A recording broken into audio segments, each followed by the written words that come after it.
Olá, eu sou o Gustavo, discente do curso de Arquitetura e Urbanismo da Universidade Federal de Santa Maria, campus Cachoeira do Sul, e vou te apresentar e analisar alguns aspectos do método de pesquisa Matriz de Diferencial Semântico.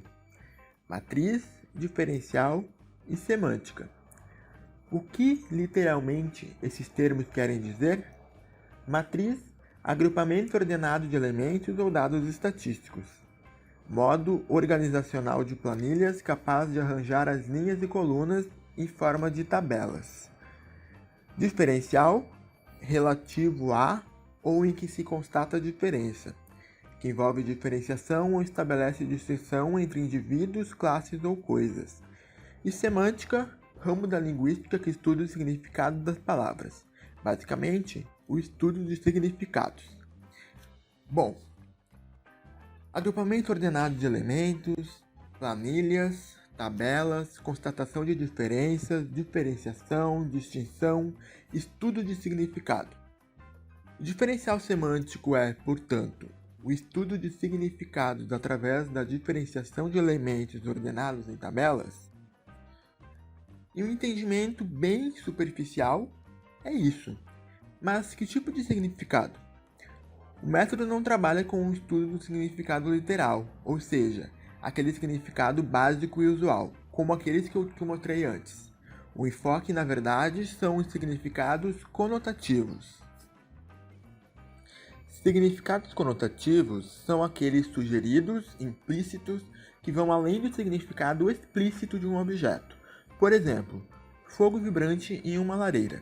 Os possíveis significados conotativos são aconchego e acolhimento. O significado mais explícito, entretanto, é um material inflamável em combustão em uma estrutura de tijolos. O diferencial semântico, então, é um instrumento de medição de significados conotativos de objetos.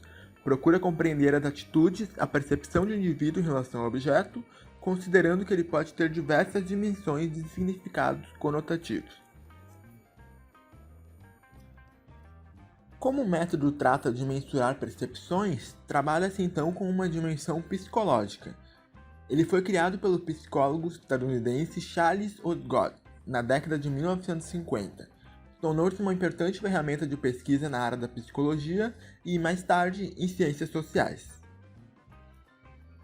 Como proceder? Bom, vou te mostrar aqui 4 passos básicos para a aplicação deste método. Primeiro, deve-se definir pares de conceitos opostos, que são adjetivos antagônicos. Eles devem expressar as dimensões e as propriedades do objeto que está sendo investigado. Depois, deve-se definir uma escala ímpar, ou seja, composta por um número ímpar de elementos para quantificar e estimar as dimensões dos conceitos. Essa escala se refere à apresentação da medida propriamente dita.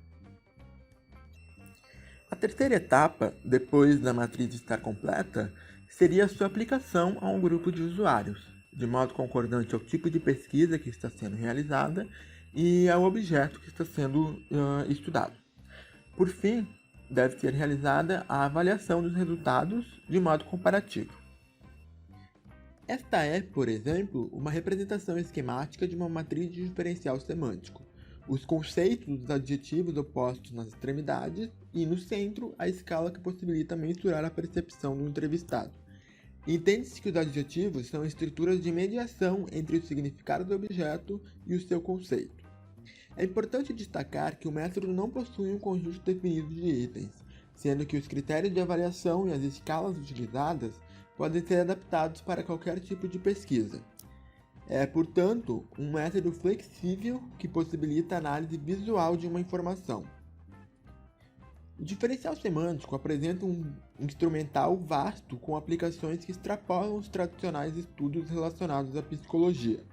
São encontradas pesquisas que utilizam a técnica no campo do marketing e desenvolvimento de produtos em áreas da engenharia, da ergonomia e da saúde. Andrade, por exemplo, cita 2 estudos relacionados à arquitetura e ao urbanismo desenvolvidos por 3 pesquisadores paulistas que utilizaram escalas de diferencial semântico. Um sobre a percepção de fachadas de moradias urbanas e outros sobre mensuração do conforto ambiental de escolas públicas de São Paulo. Em Como se cria, Ana Pasmino observa que, para o design de produtos, o diferencial semântico é um meio para estabelecer percepções do valor dos objetos reais em relação aos objetos iniciais, o que envolve a compreensão da percepção e do sentimento dos usuários e consumidores em relação às soluções de projeto. Dessa forma, mensurando percepções e sentimentos, o diferencial semântico pode ser útil para aprimorar o desenvolvimento de um produto. Pasmino aborda a possibilidade de comparação entre matrizes. Aqui, à esquerda, por exemplo, temos uma matriz representativa de como é um determinado produto. Do outro lado, uma matriz resultante de entrevistas com possíveis consumidores, representando como este produto deve ser para eles. Assim, analisando visualmente e comparando o ideal com a realidade, é possível determinar se algumas soluções de projetos adotadas são pertinentes ou não. Considerando que a atuação de arquitetos urbanistas está bastante relacionada a dimensões psicológicas, ou seja, envolve subjetividade, diferentes percepções, sentimentos, emoções e, principalmente, distintas relações socioespaciais, compreende-se que a aplicação do diferencial semântico é extremamente válida, sobretudo para conhecer as percepções do público-alvo. Por fim, as referências bibliográficas que foram utilizadas para compor essa apresentação. Ressalte que o primeiro contato com o método nessa pesquisa ocorreu através do livro Como se cria, de Ana Verônica Pasmino. Espero que as informações básicas apresentadas tenham sido elucidativas. Obrigado.